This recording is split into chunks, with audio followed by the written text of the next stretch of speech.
Yo, what's going on? Man, this winter feels like it's taking forever, right? Like, I know it's only February, and being a Minnesotan, that can mean we have 2 more months of winter, which is just depressing to think about. I'm tired of it. And that damn groundhog was right. I was doing some reading and I came across this quote from, I think it was one of the Roosevelt: comparison is the thief of joy. And I thought that was real interesting. We use comparisons to separate each other, right? We do it in all different ways. We do it based on religion, based on class, race, gender, last but not least, the politics. All we do is compare each other to the next person, try to measure up if we're doing better or doing worse than the next person, and then hate people based on the comparisons that we make. This constant comparing that we're doing all the time, I think it's a means of keeping everyone divided, right? Not that there's like some conspiracy about keeping people compared to each other, but it helps us stay divided. Before I really get off on that tangent, Black History Month, we're finishing that up. We got a few days left of that. We had the Super Bowl, the Winter Olympics, and of course, we've got our politics here that are the gift that keeps on giving when it comes to things to talk about. But this is the A Day with Dre podcast. And if you are new to this podcast, you should keep on listening because I feel like I have a pretty good way of digesting things that are going on in the world today. So let's get back to what I wanted to talk about today. So February is the shortest month of the year, but it was certainly packed this year. Black History Month. Shout out to Black people. Black History Month. As you can see, especially if you're looking at the video, I'm obviously a black person. So shout out to us. I love us. And this is 100 years of Black History Month here in the United States. I just saw a couple days ago high school basketball game in Michigan, and the team from Flint, a player was shooting the free throw. And if you don't know anything about Flint, like, just think of Flint historically. If you know what Gary, Indiana is, Flint's like that type of city, right? Very black city. It probably still is. I assume is still very black. I mean, I don't know, white city in the north going through like a water crisis, like what they went through in Flint. And I'm not even trying to be a smartass or make light of it. That just kind of seems like it's the way things go. But anyways, it's high school kids shooting free throws, and someone yells out from the crowd a slur, the hard R, and they stop the game, vacate the crowd, and they say that the student has been identified and will be punished. And like, I see that and I'm like, really? Like, first of all, like, just throwing out the hard R in 2026 is like the laziest form of racism you can get. Like, this, I can't even respect it. Like, it's not even funny. And yelling that at someone, you're a kid yelling that at someone during a game where they're shooting their free throws. Like, not to say that racism should be condoned or is entertaining, but like, were they trying to provide some comedic relief? Like, I just I don't know what the mindset was with that. But like, yeah, in the year 2026, that's the kind of stuff people are still doing. Um, and then a few days before that, we have that situation at that award show, BAFTA or whatever, some award show. There's some movie about people with Tourette's that's apparently being worked on. There's like this conspiracy that this is a big rollout for the movie. But while Michael B. Jordan and Lindo were up there giving a speech, some person with Tourette syndrome yelled out uh, the and again, the hard R. People have been just dropping that lately for some reason during Black History Month. And it's just like, damn, could you at least try to make your racism a little more covert? But anyway, this person with Tourette syndrome, and this isn't me trying to be like, go shame people with Tourette syndrome, but yells out N word with the hard R. I don't know much about Tourette syndrome, but the blurting out, I'm going to just assume the best and give a person a pass for that. Where it gets weird is this guy he didn't double down on it, but he's not really apologizing for it. And my thing is, even if you have a syndrome, if you have a mental instability or a mental disorder, if you have a handicap and you still do something that is harmful or obscene, your handicap doesn't absolve you from any responsibility. Even if you can't control something, if you harm other people, you still harmed other people, and you should apologize for harming people, because you don't only apologize when something's intentional. Like, even if it's not the intent, you can apologize for hurting people. And not to say that I'm up here hurt by it, but that obviously upsets some people or hurt some people. So again, I just think it's weird to like die on the hill of like not apologizing, and just being, giving, of course, you can spread awareness about Tourette syndrome while also apologizing that your words were harmful to people. If you're a child that can't regulate emotions, you can't just say like the craziest shit in the world to someone and then be like, well, it's not my fault I can't regulate emotions. Or you can't just, you can't get angry and just start hitting people and being and say like I just lost my temper. I have bipolar disorder. You can't be upset from at me for saying crazy shit or hurting someone. Like, that's just not how it works. You can't just use like a mental disability and absolve all your behavior from that. But whatever. I hope I don't get a bunch of people pissed off at me for saying that. But that's just how I feel personally. But then last but not least, on the 100th year anniversary of Black History Month, the icing of the cake for having black people fucked up was Donald Trump on his personal Twitter, Truth Social, whatever that bullshit's called. He posted the thing with the Obamas likening them to apes. And before you even try to get in the whole like, well, all humans are primates and blah blah blah blah blah, like, historically, black people have been likened to apes, as in like monkeys, as in less than human. It's like a classic old racial trope, racial stereotype comparing black people to monkeys. And for people to even try to like explain that away and be like, "Oh, it's just a joke. Everyone lighten up." And this is the president of the United States. I know expectations for how Donald Trump should behave are low as far as like being professional and all that. Like, damn. I mean, there was once a time when the world was outraged at the color of the president's suit. Like, people were mad that Obama wore a tan suit, called it unprofessional, and now we can post AI videos calling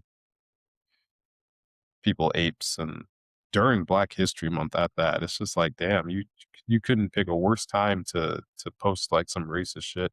And then I know they blamed it on like an intern or something like that, but the fact that a person that runs your social media thinks that that's a good thing to post on your behalf just says enough about character and the the character that you've really been showing. So again, that's not really a political thing. Everything's inherently political, but like that's not like a right or left thing. That's just like a character thing. But like, yeah, the whole point of Black History Month is like honor contributions made by black people to America, talk about the good and not so good things historically related to this population of Americans that is very integral in where we are as a country, and also shed light on some of the reasons that the state of the black community is the way it is today. Like, it doesn't help when old things that were used to support why they're second class citizens likening us to monkeys, like that, things that you put in a circus, things that need to be controlled by other people or just go out in the wild. And then the president's like basically just affirming some of that with a joke. But like, that shit's not really funny because like that type of way of thinking of people, and that just kind of seeps into the subconscious of people, or maybe even not even subconscious. It just people consciously think of us like that. And next thing you know, because you think of them as less, you don't think they have the same rights as other people. So I don't know, just something to think about. It it almost feels like you're being gaslit when you see something happening, something that's blatantly disrespectful to you and your people, and then you're being told that it's not. And it's just crazy to me. Like, and they'd rather us be arguing about things like that versus, and we're arguing with like different groups of people because they're just like, oh, why is there still a Black History Month? Having a Black History Month itself is actually kind of racist and stuff like that. And it's just like, even during the month that's supposed to be celebrating black folks in the US, still have a ways to go. Think about like celebrating blackness is not anti-white. All right. I know a lot of white people traditionally, historically, when they celebrate being white, they're celebrating being white in the sense that they're saying being white is better than being everything else. But Black History Month is just celebrating being black. It's not a black is greater than. And you know what? Even if people feel like I would never want to be anything else other than what I am, right? That's not me having a superiority complex. Although I think I'm very happy with who I am and all the problems. It's made me more resilient than what maybe some other people have had to become. And it's just simply because of what I look like. And I'm very proud of that. But with that being said, I don't think I'm better than someone because they're not black. White people, on the other hand, have historically, shouldn't say, I don't want to point fingers at people today, but historically celebrating whiteness has been putting down other people. When black Americans celebrate being black, that's because that's all we have, right? Our understanding of our ancestry, it was stripped away from us. White people typically don't have to celebrate being white because they can be Italian, they can be German, they can be Scandinavian, they can different things that don't have to revolve around them just simply being white. I feel like a pretty easy thing to understand. And that's the difference between the saying black power and white power. Is black power is like reminding yourself that you are worthy, you are powerful, you are everything these other groups of people are, whereas white power is like we are superior. And if you don't understand that, then like you're just dense. I will finish this Black History Month conversation with some positive things about Black History Month, with this being the 100th year anniversary. Again, shout out to us. But all right, let's get into some other stuff with February, right? Let's talk about the Super Bowl. Super Bowl was, I guess, if you're like an average sports fan, probably not an entertaining game. But let's talk about the real show, which was the halftime show, the Benito Bowl or Bad Bunny concert. And really, what I've noticed is that like people, we're so lazy as a group of people in the States, is that we like people don't even know how to be ignorant in peace. They don't even know how to like be a good bigot or good racist. It's just we're complaining about the NFL trying to appeal to a larger crowd. No one forced you to sit and watch the halftime show. You could have turned the channel. Instead, you watch the entire thing just to, you know what I do when there's something on TV that I don't want to watch? I turn the channel and being like, oh, this is our game. This is our, were you saying that when the Rolling Stones, like that's not even American. At least Bad Bunny's Puerto Rican, therefore he is an American. And even if he wasn't, like I personally wouldn't care. But if that's the hill you're going to die on, then were you boycotting Shakira? Were you boycotting the Stones? Like, come on, what are we doing? And then being like, well, I couldn't understand it. It wasn't in English. You knew this halftime show was going to be in Spanish. They've been talking about it for almost a year, and you still watched just to complain. Like that just makes it sound like you're dumb. I'm not gonna lie. Like you could have done something better with your free time. Instead, you watched it just to complain. And the one thing that was more openly political was Ricky Martin talking about not wanting his home to turn his grandma's home to turn into the new Hawaii. But like it was all good vibes. It was good vibes. It was dancing. It was attractive people. And what the real kicker to this is the alternative for the halftime show was Turning Point USA. Because again, they make everything so political, the real all American halftime show. But they picked Kid Rock. And like, have you listened to Kid Rock's old music? I don't know if he still makes music. So if you listen to Kid Rock's music, if that's what you're making your spokesperson, I don't know. You could have done better than that. You really could have done better than that.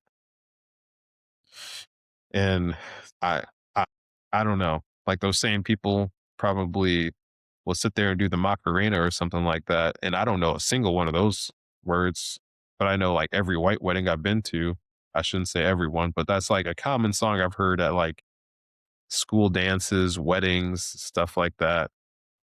And I don't see anybody being like, turn this shit off. I don't know what they're saying. When the halftime show is political that you guys were claiming that was going to happen in the Super Bowl halftime show. And With all that being said, it was attractive people dancing. And if you can't get behind that, then I don't know. Like, what can you get behind? If you can't get behind attractive people and a message of unity, then like what you just want to be divisive. You just want to be problematic. Just complain about the commercials because the commercials were terrible. But like the halftime show can just be like, oh, not my cup of tea, but that's fine. And that should be it. Writing think pieces of it, texting people talking about how you didn't like it, and complaining just to complain, just doing the absolute most. But not to be outdone, the Winter Olympics came around. First of all, shout out to Minnesota because Minnesota did the damn thing. I think we would have had a pretty put up a pretty good fight as our own country. So shout out to Minnesota. Shout out to the women's hockey team. Shout out to the men's hockey team. Shout out to all the other people that participated. Even if you didn't medal, still shout out to you. It was entertaining, and that's what it's all about. Um, Shout out to the black people. It's Black History Month. Shout out to the black people in the Winter Olympics.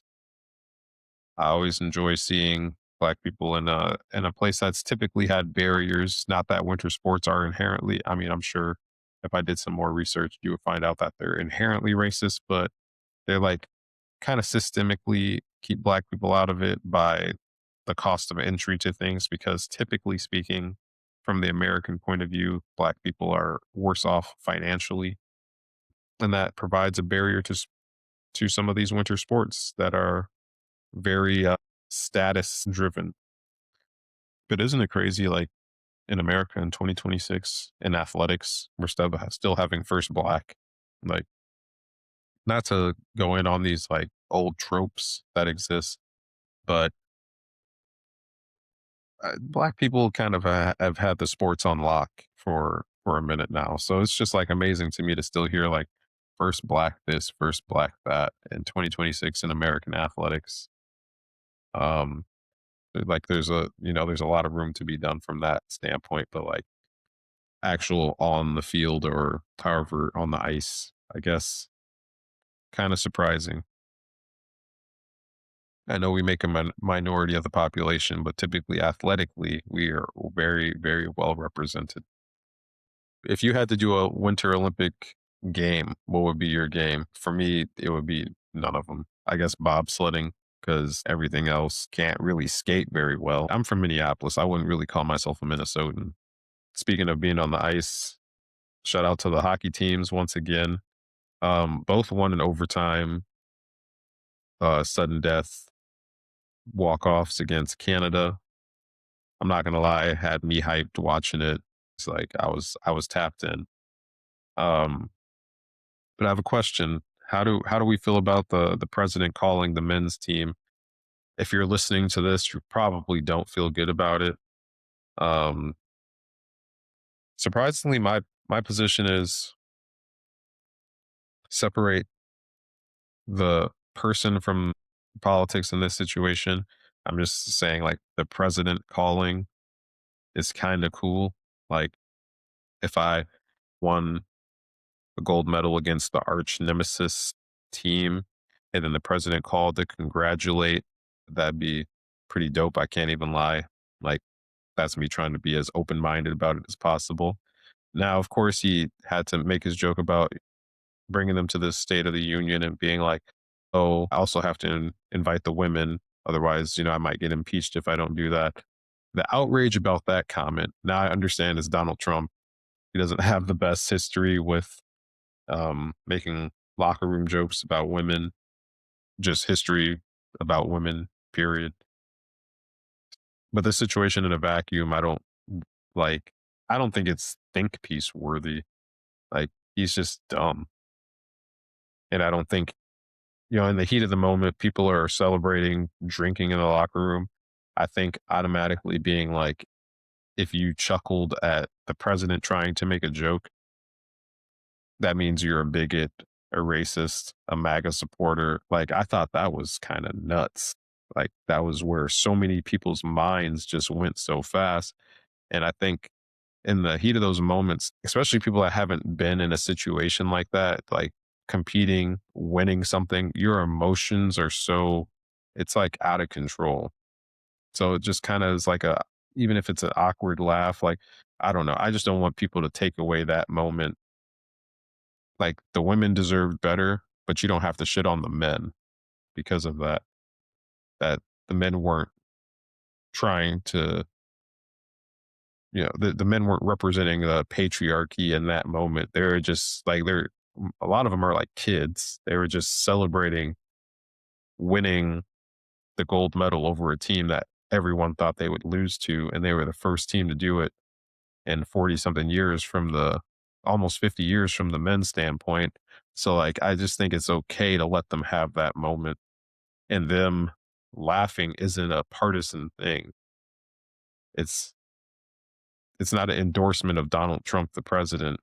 And even going to the State of the Union, it's more of a, when will we ever get to do this again thing, more so than a, I support Donald Trump, the Republican president. And even if they do, oh well, so be it. Like, I'm just saying it's not worth getting outraged over. Like, there's far more important things to be outraged over, and we should not waste our time typing think pieces about it. Spend that energy uplifting the women's team instead of just being angry about the men's team. It's not worth your anger. Now, what I will say is annoying is, why is Cash Patel there? Why is he in the locker room trying to like live in that moment with them? Shouldn't he be like trying to solve some crimes, be involved in like the 50,000 pages of Epstein files that he swears there's no list or no names for? Meanwhile, in other countries, they're having people resign, step down. There's no lists, no names, yet names are coming out. Like, I still, that whole situation's crazy. Like, are we literally being, we're being played like we're fools? They sat there and said the guy said, and I'm pretty sure he was under oath, there is no list, there is no names, there's no black book or anything like that. Meanwhile, they had, what's her name, Miss Maxwell, locked up. If there's no list of no names and no crimes, then why is she locked up? But then now there's names coming out, and then they're like, well, the names aren't associated with this. Meanwhile, these people are being forced to resign in, or in other countries. Like, it just, none of it's making sense. They're just, again, protecting the upper class. And in the upper class, I mean like the ruling class, and that's politicians. That's like the a lot of the billionaires. I won't say like billionaire. If you're a billionaire, you're part of the ruling class. But I don't know if there's an ethical way to be a billionaire, but there are certainly more unethical ways to be a part of that ruling class. Like, do I think LeBron's out there doing? I don't know. That's my goat, so I sure hope not. Like, I don't think Michael Jordan's out there doing that kind of stuff. Now, Elon Musk, Bill Gates, I don't, Diddy, like, they're on that type of shit. But so I'm not trying to turn this into an anti billionaire rant, but I can be swayed to go that way very easily. Other than Cash Patel being there and just being like, he's just like, he doesn't have any work to do. Are we sure? You can't. Yeah, and our dollars pay for his salary. And paying people to go party with the U.S. men's hockey team is kind of crazy, especially because I think he got like his own jet to do it. And but God forbid, that would have been someone under the previous administration, and it just be like, oh, instead of working, this is how our tax dollars are being used. But I digress. A positive takeaway from the Olympics, though, was it is hilarious to see Americans stop arguing with each other for like a split second on the internet, especially if you're a part of like, if you're a part of sports Twitter. It's just a bloodbath all the time. I've seen people I've seen people go to jail over arguing over sports teams against each other. Like, and Canada felt the full wrath because it was both men and women. It was USA versus Canada in hockey, and the Canadians felt the full wrath of American sports Twitter. And I don't think they were ready. If Canada ever gets an NFL full-time NFL team, I think they're in for a rude awakening. They got to step up their irrational online sports behavior if they want to, because they wouldn't survive one weekend in like Big Ten or SEC Twitter the way they folded. They were getting real triggered at. There's this stupid meme that's like, "What the fuck is a kilometer?" Every time Americans beat a country that uses the metric system, and they were getting so triggered by that. But I remember when Loyola of Chicago was going to the Final Four, and people were wishing death on Sister Jean. Like, this sports Twitter stuff this shit is serious to people. Like a nun. I saw people wishing death on a nun simply because she was a mascot for a school, and it wasn't even a rival school. I don't know anybody that was. Maybe if you went to like SLU or Bradley or something like. The point being is that if you want to mess with Americans on sports Twitter, just be ready to hear some shit that is just hear some shit that's way out of line. I mean, they were photoshopping people uh onto like Taliban outfits one game into the NBA season. Like, they do this shit for real. And I thought that was funny to watch them come together to turn all that hate against Canada just for one weekend. That shit was hilarious. And um one one last thing about the Olympics, it was interesting to see Kevin Durant's comment about, because there was like the embrace of the men's hockey team and women's hockey team versus the basketball teams in the Olympics. And Kevin Durant was like, well, yeah, they don't like to see black men that are, have control of their own narrative and all that kind of stuff. And people immediately were like, oh, why does he always have to make it about race? But then I really thought about it. And I think, at least subconsciously, that's a huge part of it, because like the whole talk going into the Olympics where the world is caught up with the men's basketball team, can they hold on? And it took some amazing comebacks for them to win the Olympics. But then people are like, oh, well, they're just better than everyone else, so it's not exciting to watch. And it's like, obviously you didn't watch the Olympics. You just made up your mind about those athletes, and you have this preconceived notion that they just need to be more grateful. And it's like, what do you mean they need to respect the country? Like, it means the country means enough to them to want to go out there and wear the stars and stripes and represent the country. Shouldn't that be enough? I don't know what what else you want them to do other than wear the jersey and win. That's that's supposed to be what it's all about, right? We're winning, back to winning, but then you don't like the way some of the people win because they don't kiss the ring of the powers that be in the country. Like, I don't know. The hockey team, I guess it was a more fun story because they were actually true underdogs, where Team USA basketball they're not underdogs. But because Team USA basketball is not an underdog doesn't mean that you cheer against them. I don't get it. Again, it just seems like you don't like when certain people are winning and winning all the time, because like I didn't see people cheering against Simone Biles or like women's gymnastics and but things that are more affiliated with like black culture, all of a sudden it's like they need to be humbled. But but yeah. Anyways, shout out to the Olympics. Shout out to all the people from all the different countries. But yeah, like, I don't know. Like I said, February, shortest month of the year, but it's been an entertaining one, from our little goofy mishaps in Black History Month to people being ignorant about the Super Bowl to the Olympics being wildly entertaining, but we still find a way to make it stupid.